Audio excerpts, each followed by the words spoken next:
बाळासाहेबांच्या तमाम शिवसैनिकांना तुमच्या ह्या अनिश गाढवेचा, बाळासाहेबांच्या लहानशा शिवसैनिकाचा आणि शिवसेनेच्या प्रवक्त्याचा मानाचा जय महाराष्ट्र. गेल्या 2 दिवसापासून चालू असलेल्या धामधुमीमध्ये म्हणजे अयोध्येमध्ये प्रभू श्रीरामांच्या मूर्तीचा प्राण प्रतिष्ठापना सोहळा असेल, महाराष्ट्रामध्ये चालू असलेलं शिवसेनेचं पदाधिकाऱ्यांचं असेल, शिवसैनिकांचं असेल, राज्यव्यापी खुलं अधिवेशन असेल नाशिकमधलं, शिवसेनेच्या पक्षप्रमुखांची काळाराम मंदिरातील आरती असेल, गोदावरी पूजा असेल, या सर्व बातम्यांच्या धामधुमीमध्ये एक अतिशय महत्त्वाची बातमी, शिवसेनेच्या दृष्टीने, शिवसैनिकांच्या दृष्टीने, तुम्हा आम्हा सर्वांच्या दृष्टीने महत्त्वाची बातमी जी कायद्याविषयी होती, सुप्रीम कोर्टाविषयी होती, ती आली आणि निघून देखील गेली. अनेक शिवसैनिकांचे फोन झाले, मेसेजेस आले की या बातमीचा योग्य अर्थ आम्हाला उलगडून सांगा. त्यासाठी आजच्या ह्या व्हिडिओचा खटाटोप. लक्षात घ्या शिवसैनिकांनो, तुम्हाला आठवत असेल 10 जानेवारी रोजी 13-14 दिवसांपूर्वी राहुल नार्वेकरांनी या महाराष्ट्राच्या विधानसभेचे अध्यक्ष, आता कायदेशीर बेकायदेशीर हा वेगळा भाग, लवाद म्हणा, प्रति न्यायालय म्हणा, यांनी एक निकाल दिला. या निकालाच्या विरोधात जे तारे तोडले, या ताऱ्यांच्या विरोधात शिवसेनेने माननीय सुप्रीम कोर्टामध्ये एक याचिका केली होती. आता तुम्हाला हसावा की रडावा असा एक प्रश्न पडेल. ह्या निकालाच्या विरोधात लक्षात घ्या, शिंदे टोळीने देखील एक याचिका मुंबई उच्च न्यायालयात केली, हायकोर्टात केली. शिवसेनेची याचिका सुप्रीम कोर्टामध्ये, शिंदे गटाची याचिका मुंबई उच्च न्यायालयामध्ये. आता एक फरक लक्षात घ्या, कायदेशीर गोष्टी लक्षात घ्या. ज्यावेळेस शिवसेना याचिका सुप्रीम कोर्टात करते, त्याच वेळेस याचिका म्हणजे कुणाच्या विरोधात ही याचिका असते? राहुल नार्वेकरांच्या विरोधात. करताय कोण? शिंदे गट. कुठे करताय? मुंबई उच्च न्यायालय किंवा हायकोर्टात तुम्ही म्हणू शकता. आता तुम्हाला असा विचार पडेल की शिंदे गट राहुल नार्वेकरांच्या विरोधात याचिका का करतोय, की ज्याने खऱ्या अर्थाने हा निकाल शिंदे गटाच्या बाजूने लावलेला आहे. मग अशा परिस्थितीमध्ये राहुल नार्वेकराला शाबासकी देण्याऐवजी शिंदे गट राहुल नार्वेकरांच्या विरोधात याचिका का करतोय, आणि करतोय तर करतोय ही याचिका हायकोर्टात का केली जाते? जर करायचं असतं तर ही याचिका सुप्रीम कोर्टात का नाही केली गेली? तर लक्षात घ्या शिवसैनिकांनो, याच्या मागे बरीचशी कायदेशीर कारणं आहेत आणि तांत्रिक गोष्टी आहेत, काही खेळी आहेत. या तुम्हा सर्वांसमोर आणणं मला गरजेचं वाटतं. सगळ्यात प्रथम याची कारणं मी तुम्हाला पुढे सांगेलच, पण काय घडलं हे लक्षात घ्या. ज्यावेळेस 10 जानेवारीचा हा निकाल लागला, या निकालानंतर शिवसेना सुप्रीम कोर्टात गेली, कारण ते ठरलेलंच होतं. हा निकाल काही आपल्या बाजूने लागणार नाही हे आपल्याला माहिती होतं. पण याच्यामध्ये राहुल नार्वेकरांनी अनेक गोष्टी साध्य केलेल्या आहेत, ते देखील विसरता कामा नये. त्यांनी सापही मारलाय आणि काठीही वाचवलेली आहे. कारण खऱ्या अर्थाने ज्यावेळेस माननीय सुप्रीम कोर्टाने ही केस ह्या लवादाकडे वर्ग केली होती, विधानसभेच्या अध्यक्षांकडे वर्ग केली होती, त्यावेळेस सुप्रीम कोर्टाचे एक्सपेक्टेशन होते की याच्यामध्ये शेड्यूल 10च्या अनुसरून तुम्ही कार्यवाही करावी. शेड्यूल 10 प्रमाणे पात्रता अपात्रता ठरवावी. आता कुणाची ठरवावी, कुणाची नाही ठरवावी हे तुम्ही ठरवायचंय, पण ते ठरवत असताना तुम्हाला स्वतंत्र निर्णय घ्यायचा आहे. अशा प्रकारचे अनेक निर्देश माननीय सुप्रीम कोर्टाने ह्या लवादाला घालून दिले होते. स्वतंत्र निर्णयाचा अर्थ असा की इलेक्शन कमिशन ऑफ इंडियाने जे काही निर्णय घेतलेले आहेत फेब्रुवारी 2023 मध्ये, त्या निर्णयांचा तुम्ही रेफरन्स वापरू नये, कारण ते सारे निर्णय हे नंतर झालेले आहेत. तुम्ही ज्या गोष्टींचा निर्णय घेणार आहात तो काळ असेल जून 2022, जुलै 2022. त्यामुळे तुमचा निर्णय हा स्वतंत्र असला पाहिजे. याचे त्याचे रेफरन्स वापरून तुम्ही आपल्या निर्णयामध्ये काही फेरबदल करू नये. तुम्ही स्वतंत्र निर्णय घ्यावा. आता झालंय कसं, ज्यावेळेस माननीय सुप्रीम कोर्टाने अशा प्रकारचं एक्सपेक्टेशन ठेवून आपला 145 पानांच्या निकालाचं कन्क्लुजन सांगून त्यांनी ही केस राहुल नार्वेकरांकडे वर्ग केली. त्यानंतर राहुल नार्वेकरांनी जवळपास 8 ते 9 महिन्यांचा वेळ घेतला, वेळ काढूपणा केला, आणि त्यानंतर ज्यावेळेस हा निकाल देण्यात आला त्यावेळेस कुठल्याही गटाला अपात्र करण्यात आलेलं नाही. बॅलन्स बघा कसा ठेवला गेला. याच्यातलं सगळ्यात महत्त्वाचं कारण म्हणजे जर शिवसेनेच्या उद्धव साहेबांच्या आमदारांना जर अपात्र केलं असतं तर एक अशी प्रचंड लाट उभ्या महाराष्ट्रात तयार झाली असती, सहानुभूतीची म्हणू शकता, चिडीची लाट म्हणू शकता. त्याच्यामध्ये भारतीय जनता पक्ष, शिंदे टोळी आणि त्याच्यानंतरचा अजित पवारांचा गट देखील हा खाक झाला असता. ही गोष्ट भारतीय जनता पक्ष चांगलीच जाणून आहे. नुकताच भारतीय जनता पक्षाचा झालेला सर्वे हेच सांगतो की सध्याच्या घडीला महाराष्ट्रात जर निवडणुका झाल्या, ह्या निकालाच्या नंतरची गोष्ट आहे बरं ही, जर सध्याच्या घडीला महाराष्ट्रात निवडणुका झाल्या तर शिवसेना उद्धव बाळासाहेब ठाकरे पक्ष हा 21 लोकसभेच्या जागा जिंकतोय, जिथे भारतीय जनता पक्ष हा 14 जागांवर दुसऱ्या नंबरवर जातोय. 14 जागा आणि पहिल्या नंबरचा पक्ष हा 21 जागांवर शिवसेना उद्धव बाळासाहेब ठाकरे पक्ष ठरतोय. मग अशा प्रकारचं घाणेरडं, हे अशा प्रकारचं प्रतिकूल वातावरण असताना हा असा घाणेरडा निर्णय देणं हे काही राहुल नार्वेकरांना सोयीचं वाटलं नसेल, योग्य वाटलं नसेल. त्यांनी समोरच्याला जीवदान देताना इकडे देखील बॅलन्स राखला आणि अपात्र केलं नाही. इथेच राहुल नार्वेकर फसत आहेत.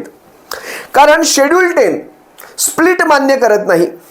राहुल नार्वेकरांनी ज्या वेळेस कुणालाही अपात्र केलं नाही त्यावेळेस एक कारण दिलं की दोघांकडेही यथोचित असे पुरावे नाहीत, त्यामुळे त्यांनी असा कुठलाही निर्णय घेतलेला नाही. आता लक्षात घ्या, पुरावे शिवसेनेने खुलेआम दाखवले.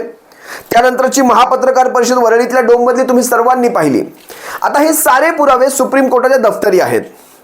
ज्या वेळेस 22 जानेवारीला ही केस मान्य सुप्रीम कोर्टाने सुनावणीला घेतली, त्यांनी काय सांगितलं? सगळ्यात पहिला एक प्रश्न त्यांनी विचारला, बऱ्याच मीडियांवर तो दाखवला देखील गेला, की तुम्ही सुप्रीम कोर्टात येण्याऐवजी ही केस उच्च न्यायालयात का घेऊन जात नाहीत? हा साधा प्रश्न आहे. आणि एक गोष्ट लक्षात घ्या की हा प्रश्न त्यांच्या प्रक्रियेचा भाग आहे किंवा त्यांच्या कार्यप्रणालीचा एक भाग तुम्ही म्हणू शकता. सुप्रीम कोर्ट असे प्रश्न करू शकतं की तुम्ही आमच्याकडे येण्याऐवजी उच्च न्यायालयात का गेला नाहीत. या प्रश्नावर शिवसेनेच्या वकिलांनी कपिल सिब्बल यांनी योग्य असं कायदेशीर उत्तर दिलं. कपिल सिब्बल म्हणतायत उच्च न्यायालयामध्ये या सर्व प्रोसेसला वेळ जाईल, तोवर महाराष्ट्रामध्ये निवडणुका लागून जातील. अतिशय योग्य असं उत्तर दिलं, कारण सुप्रीम कोर्टामध्ये अगोदरच यावर निवाडा झालेला आहे. इथे ही केस ऑलरेडी लिस्टिंगला देखील आहे. मग अशा वेळेस उच्च न्यायालयात जाऊन ती दुबार सुनावणीला येईपर्यंत, रेग्युलर सुनावणीला येईपर्यंत, ती लिस्टिंगला येईपर्यंत या सर्व प्रक्रियेमध्ये एक वेगळा वेळ जाणार. आणि हीच गोष्ट शिंदे गटाला हवी आहे. त्यासाठीच एक गुंतागुंत तयार करण्यासाठी राहुल नार्वेकरांच्या विरोधात शिंदे गटाने उच्च न्यायालयात याचिका दाखल केली. त्यांचं असं म्हणणं असावं की ही केस या ना त्या प्रकारे उच्च न्यायालयातच अडकून राहावी, कारण उच्च न्यायालयात जी काही सुनावणी होईल, जो काही निवाडा होईल, त्यावर पुन्हा एकदा सर्वोच्च न्यायालयात दाद मागता येते, अंतिम दाद मागता येते. म्हणजे उच्च न्यायालयात एक विशिष्ट वेळ घ्यायचा आणि तो वेळ घेतल्यानंतर पुन्हा सर्वोच्च न्यायालयात जाऊन पुन्हा वेळ घ्यायचा. यानं त्या प्रकारे या सगळ्यांमध्ये वेळ घेऊन आपलं अनधिकृत सरकार टिकवायचं आणि त्याच्यातून जितका होऊ शकेल तितका अन्याय शिवसेना उद्धव बाळासाहेब ठाकरे पक्षावर करण्याचा प्रयत्न करायचा. हाच शिंदे टोळीचा मुळात डाव होता. नाहीतर राहुल नार्वेकरांच्या विरोधात शिंदे टोळी उच्च न्यायालयात जाईल अशी कुठलीही परिस्थिती सध्या तरी दिसत नाही. हा जो आणला हा सगळा टाइमपास एक खेळ चालू आहे. टाइमपास मूवी तुम्ही पाहिला असाल, याचा भाग 2 तुम्ही इथे पहा. आता तुम्हाला काही महत्त्वाच्या गोष्टी सांगतो. विधानसभेचे अध्यक्ष, विधिमंडळ सचिवालय यांच्या विरोधात शिंदे गटाने एक याचिका दाखल केली. शिवसेनेच्या म्हणजे उद्धव बाळासाहेब ठाकरेंच्या 14 आमदारांना तुम्ही अपात्र का केलं नाही याच्यावर जाब विचारला. त्यानंतर हायकोर्टाने देखील लागलीच शिवसेनेच्या म्हणजे उद्धव बाळासाहेब ठाकरे पक्षाच्या 14 आमदारांना नोटीस बजावली.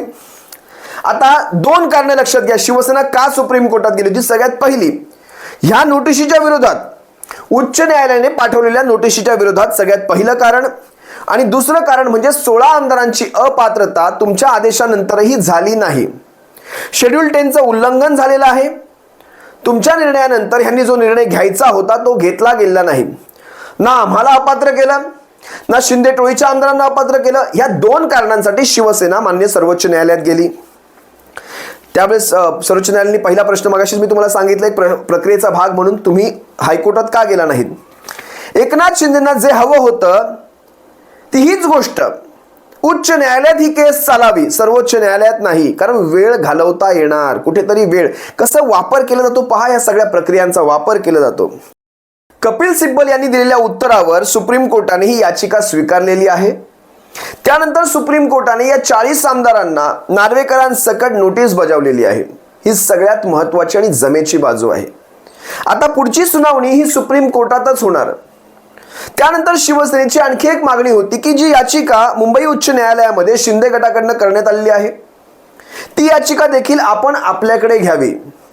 या दोन पॅरलल याचिका चालू नयेत ही देखील शिवसेनेची एक मागणी आहे, ती देखील पूर्ण होईल. आता लक्षात घ्या, सुप्रीम कोर्टाने ज्या वेळेस यांना नोटीस बजावली त्यात त्यांना एक प्रश्न केलेला आहे की यात तुम्ही शेड्यूल 10 नुसार अपात्रतेची कार्यवाही का केलेली नाही. हा प्रश्न आहे विधानसभेच्या अध्यक्षांना राहुल नार्वेकरांना आणि यासाठी त्यांनी 2 आठवड्यांची मुदत दिलेली आहे. खरं तर ह्या अशा नोटिशींना उत्तर देण्यासाठी 2-2 आठवड्यांची मुदत देणं हाच मुळात स्वतःमध्ये एक अन्याय आहे. जिथे 2 दिवस देखील जास्त वाटतील तिथे 2 आठवड्यांची मुदत देऊन सुप्रीम कोर्टाने नेमकं काय साध्य केलं मला माहित नाही.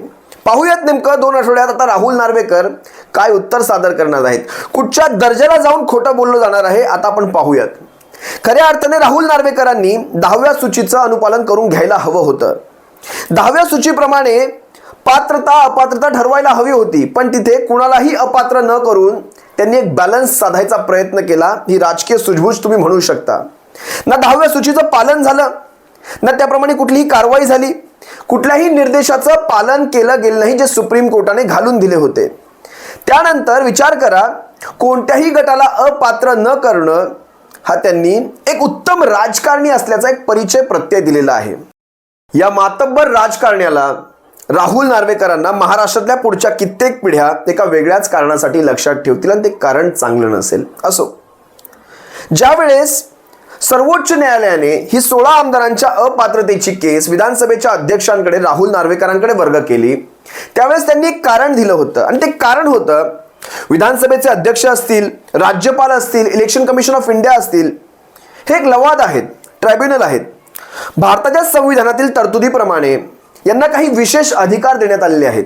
यांच्या कार्यक्षेत्रात उद्भवणाऱ्या समस्यांवर सर्वप्रथम न्यायनिवाडा करण्याचा अधिकार हा यांनाच असेल आणि त्या अधिकाराप्रमाणे शेड्यूल 10चं पालन झालं आहे की नाहीये याच्यावर न्यायनिवाडा करण्याचा अधिकार हा विधानसभेच्या अध्यक्षांना असेल.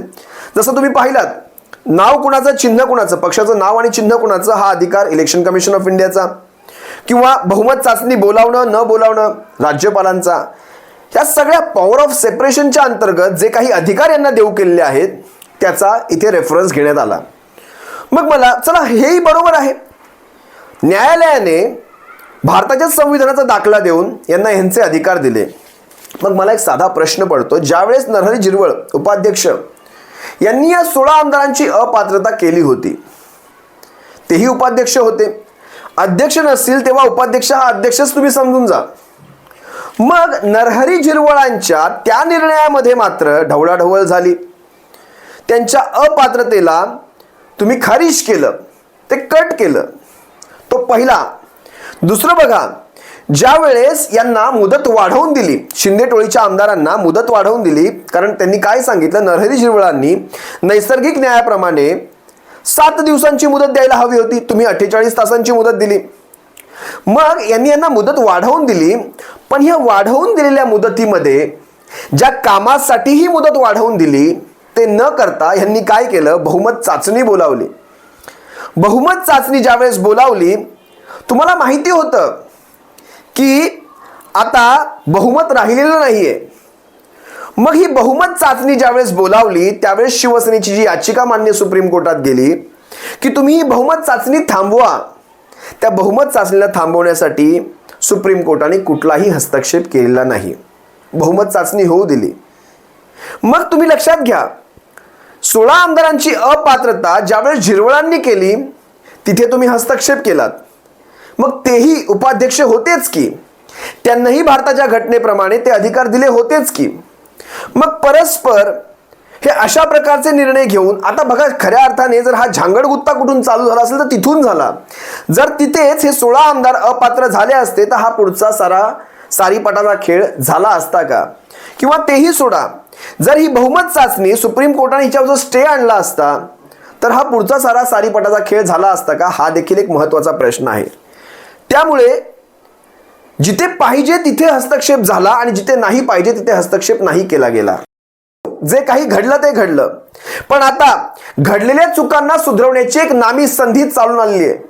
सुप्रीम कोर्टाने ज्याप्रमाणे या 40 आमदारांना नार्वेकरांसकट नोटिसेस इश्यू केल्या आहेत, तो प्रकार पाहता सुप्रीम कोर्ट काही वेगळे संकेत देऊ इच्छित आहे.